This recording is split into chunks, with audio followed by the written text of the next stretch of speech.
നിർവഹിച്ചു.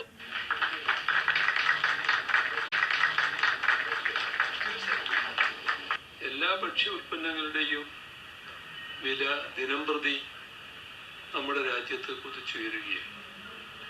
എന്നാൽ വിലക്കയറ്റം തടഞ്ഞു നിർത്താനുള്ള ഫലപ്രദമായ നടപടി കേന്ദ്ര സർക്കാരിൻ്റെ ഭാഗത്ത് നിന്ന് ഉണ്ടാകുന്നില്ല എന്നതാണ് രാജ്യത്തിൻ്റെ അനുഭവം. അതായത് വിലക്കയറ്റം തടയാനും നിയന്ത്രിക്കാനും ബാധ്യതപ്പെട്ടവർ കേവലം കാഴ്ചക്കാരായി നിൽക്കുകയാണ്. രാജ്യത്തിൻ്റെ വിലക്കയറ്റവുമായി താരതമ്യപ്പെടുത്തിയാൽ അത്തരത്തിലൊരു വിലക്കയറ്റം